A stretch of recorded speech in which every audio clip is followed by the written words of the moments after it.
बच्चों आज मैं फिर वेलकम कर रहा हूँ आपका हमारी बायो की क्लास में। आपको पता है हमने नया चैप्टर शुरू करा है और वो है जी microbes in household food processing industrial production sewage treatment and energy generation. So बेटा माइक्रोब्स जो हैं उनका बहुत फ़ायदा है हमें। अगर मैंने जो आपसे पिछले चैप्टर में बात की थी उसमें हमने एनिमल्स और प्लांट का आप कह सकते हो इम्पैक्ट दिखा था ह्यूमन लाइफ पे कितना है। इसी तरह माइक्रोब्स का भी है। तो मैंने आपको दही के बारे में बताया था कि दही भी लैक्टिक एसिड बैसिलस नाम का एक बैक्टीरिया होता है जिसको लैब बोलते हैं, जिससे दही बनती है। तो वो भी हमारे लिए बहुत न्यूट्रिशियस है। ईस्ट का इस्तेमाल होता है पिज़्ज़ा बेस बनाने में, ब्रेड बनाने में। और कितने माइक्रोब्स यूज़ होते हैं जिनसे हम एंटीबायोटिक्स बनाते हैं और वो एंटीबायोटिक्स बैक्टीरिया और वायरस से होने वाली बीमारियों को ख़त्म करते हैं, क्योर करते हैं। और फिर आपको ये भी बताया था कि इन बैक्टीरिया से हम एनर्जी तक जनरेट कर सकते हैं। और फिर जी सीवेज, जिसमें हमारा सारा डर्टी मटेरियल होता है, एक्सक्रीटा होती है एनिमल की, वेस्ट होता है हमारा, उसको भी जो माइक्रोब्स हैं डिस्ट्रॉय करने में मदद करते हैं, उसको ब्रेक करने में मदद करते हैं, डीजनरेट करके उसको यूजेबल खाद में कन्वर्ट कर देते। तो आज हमारा क्वेश्चन है सीवेज क्या है और ये हमारे लिए हार्मफुल कैसे है। बेटा सीवेज जो है वो म्युनिसिपल वेस्ट होता है। जो भी हम लैट्रिन यूरिन करते हैं, जो भी वेस्ट होता है और वो वाटर के साथ मिलके सीवर में जाता है। सीवर यानी गटर में इकट्ठा होने के बाद वो जाता है गंदे नाले में, ठीक है, और वहाँ से ट्रीटमेंट प्लांट्स में जाता है। अच्छा, अब ये क्या कर सकता है? It may cause depletion of dissolved oxygen in water. अगर सीवेज का अमाउंट ज़्यादा हो जाएगा तो पानी के अंदर ऑक्सीजन का लेवल डाउन हो जाएगा, जिसको हम BOD बोलते हैं, बायोलॉजिकल ऑक्सीजन डिमांड। आने वाले लेक्चर्स में मैं आपको और अच्छे से बता पाऊंगा। अच्छा, फिर इट प्रोड्यूसेस ऑफेंसिव ऑर्डर, बड़ा ही गंदा बदबूदार ऑर्डर प्रोड्यूस करता है। आपको तो पता ही होगा कि स्टूल में से कितनी गंदी बदबू आती है, खासकर जब हम कुछ मसालेदार खा लेते हैं तो बहुत ही बुरी स्मेल होती है, ठीक है ना। It results in डिससेमिनेशन of water borne diseases. तो सीवेज वाटर एक बहुत बहुत बड़ा सोर्स है वाटर बॉर्न डिजीजेस का, ठीक है बाबा। सुबह फीवर तो नहीं था ना? बहुत बड़ा सोर्स है वाटर बॉर्न डिजीजेस का। अच्छा, अब हम आगे चलते हैं। नेक्स्ट क्वेश्चन है give examples to prove that microbes release gas during metabolism. आप कैसे बता सकते हो कि माइक्रोब्स गैस रिलीज करते? सिंपल है बेटा, अगर आप बाज़ार से ड्राई ईस्ट खरीद के ले आओ। ड्राई ईस्ट होता है बेटा, ये आपको सिंपल पाउडर फॉर्म में मिलता है। तो जब भी आप कोई बेकिंग आइटम बनाते हो, कोई डोसा बनाते हो, ठीक है, कुछ भी बनाते हो, उसके अंदर आप इसका इस्तेमाल करते हो। या तो आप इसके अंदर यूज़ करते हो दही का, ठीक है, और दही में आपको ऑलरेडी पता लैक्टोबैसिलस मैंने आपको बताया था। और इसी तरह अगर हम बात करें ईस्ट की, तो ईस्ट जो होता है ये हमें मिलता है पाउडर फॉर्म में। तो सबसे पहले आप क्या करो, आप एक बाउल लो, उस बाउल के अंदर थोड़ा सा पानी लो, 1 चम्मच ईस्ट डाल के, या तो उसमें शुगर डाल दो या उसमें डाल दो बेटा नमक। इसको बोलते हैं जी एक्टिवेशन ऑफ ईस्ट। एक्चुअल में हम ईस्ट को खाने के लिए फूड प्रोवाइड कर रहे हैं, उसको चीनी दे रहे हैं, उसको नमक दे रहे हैं। तो जब ये ईस्ट का नंबर बढ़ जाएगा, ये रिप्रोड्यूस होगा। अब जब आप इसके अंदर आटा गूंदोगे इस पानी में, ईस्ट वाले पानी में, और आप उसको थोड़ी देर के लिए डब्बा बंद करके रख दोगे, आप नोटिस करोगे कि जितना अमाउंट आपने डो का लिया था उससे डबल अमाउंट हो गया।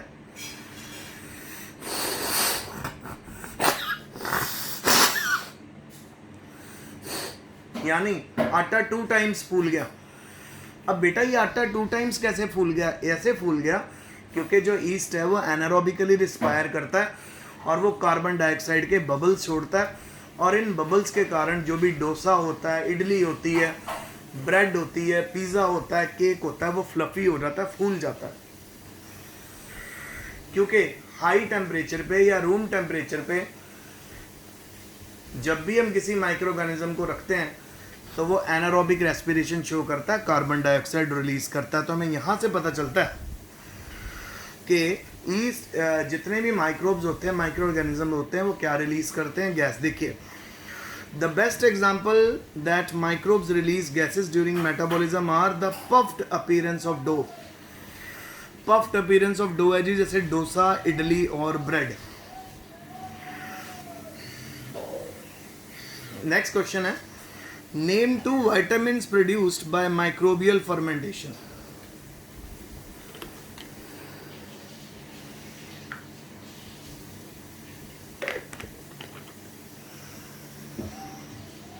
माइक्रोबियल फर्मेंटेशन से जो 2 विटामिन बनती है उनका नाम बताओ। विटामिन B12 जिसको कोबालामाइन बोलते हैं, विटामिन B2 जिसको राइबोफ्लेविन बोलते हैं। और बेटा आपने सुना होगा विटामिन बी कॉम्प्लेक्स क्यों बोलते हैं? क्योंकि जो विटामिन बी होती है वो ढेर सारी अलग अलग विटामिन के साथ मिलके बनती है। नेक्स्ट है जी, डिफाइन बायोपेस्टिसाइड। बायोपेस्टिसाइड को हम कैसे डिफाइन करेंगे? ये वो आप कह सकते हो बायोलॉजिकल माइक्रो ऑर्गेनिजम्स हैं जिनकी मदद से हम पेस्ट की ग्रोथ को कंट्रोल कर लेते हैं। It is defined as control of pest by biological method involving biological agent. और ये जो बायोलॉजिकल एजेंट होते हैं यूजुअली माइक्रोब्स ही होते हैं। बायो फर्टिलाइजर्स क्या होते हैं? बायो फर्टिलाइजर्स होते हैं बेटा इको फ्रेंडली फर्टिलाइजर। मैंने आपको पहले भी बोला था, किसी भी प्लांट को अगर फर्टिलाइजर की नीड है तो उसमें या तो नाइट्रोजन की नीड होती है, या फॉस्फोरस की नीड होती है बेटा, या उसके अंदर होती है पोटेशियम की नीड। तो हम इनको सिंथेसाइज करते हैं।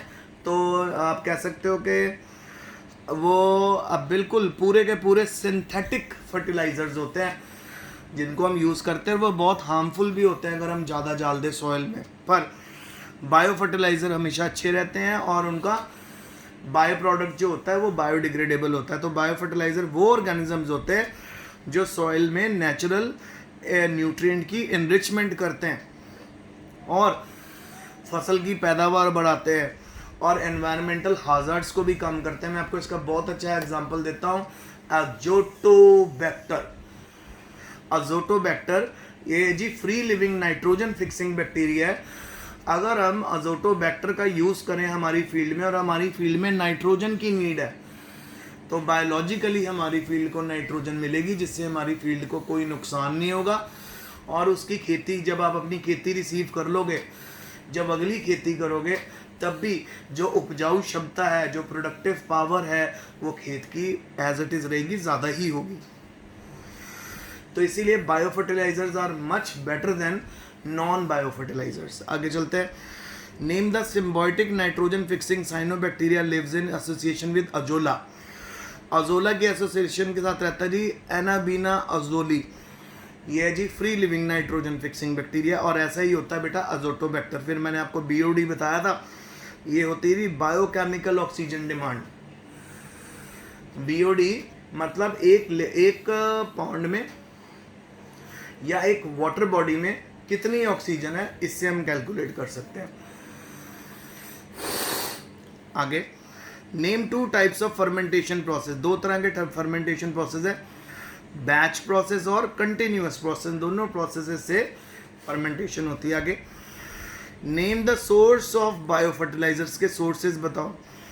बायो फर्टिलाइजर्स जो हमें पर्टिकुलरली मिलते हैं, या तो वो बैक्टीरिया होते हैं, या वो साइनोबैक्टीरिया होते हैं, या फंगस होते हैं।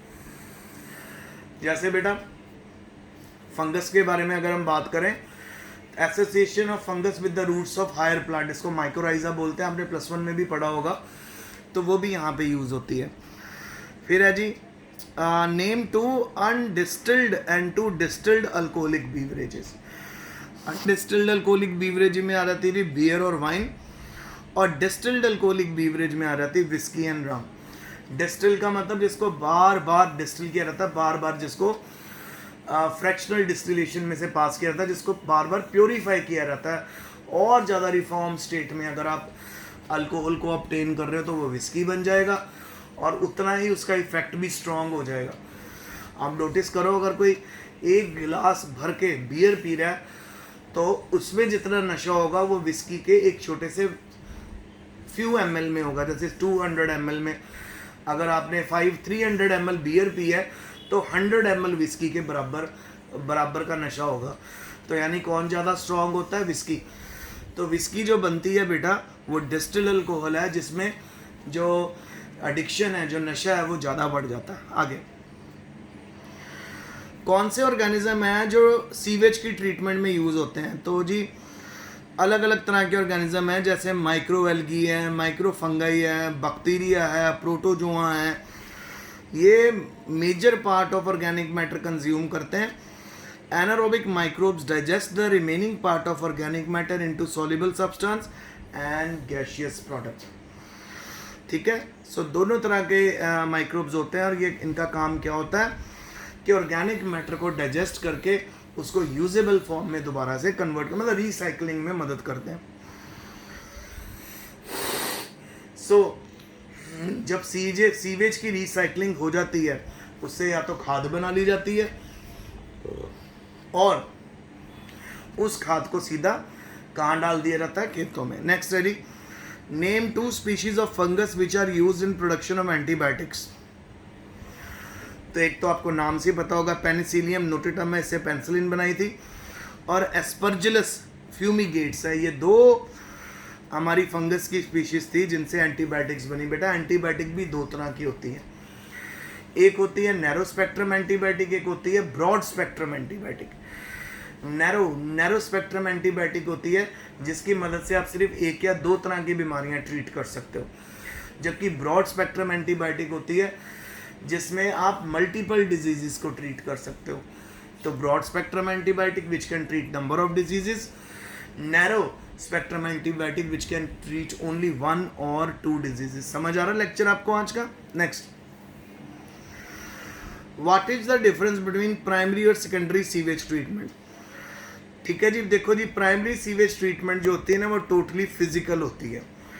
मतलब इसमें क्या होता है कि जितना भी सीवेज है उसको एक पर्टिकुलर कंसिस्टेंसी में लेके आया जाता है, उसको फिजिकली ब्रेक किया जाता है सीवेज को, ठीक है, उसको एक होमोजीनियस मिक्सचर में कन्वर्ट कर देते हैं। फिर इस होमोजीनियस मिक्सचर के ऊपर जब केमिकल प्रोसेसेस रन किए जाते हैं उसको हम बोलते हैं सीवेज ट्रीटमेंट। और यूजुअली जो सीवेज ट्रीटमेंट है बच्चों, वो की जाती है माइक्रोब्स की मदद से। फिर आपके लिए क्वेश्चन आ गया, सुपर बग क्या होता है? ठीक है बेटा, जेनेटिकली इंजीनियर्ड स्टेन जैसे pseudomonas putida which biodegrades spilled oil, these super bugs were allowed for removal of oil from water. First of all, turn on my those 2 switches. Suppose अगर हमारे पास, हाँ please turn them on. Suppose अगर हमारे पानी के ऊपर oil आ गया है, या कहीं पे हमारा पॉन्ड है उस पर बेटा वाटर आ चुका है, तो क्या हो गया एक तरह से, यानी हमारा जो पॉन्ड का जो पानी है उसमें से ऑयल को सेपरेट करना हमारे लिए बहुत ज़रूरी हो गया है। अगर हम वहाँ से ऑयल सेपरेट नहीं करेंगे, that will be very dangerous for aquatic animal and aquatic plants. आप सभी जानते हो एक्वेटिक एनिमल्स अपने गिल से ब्रीथ करते हैं।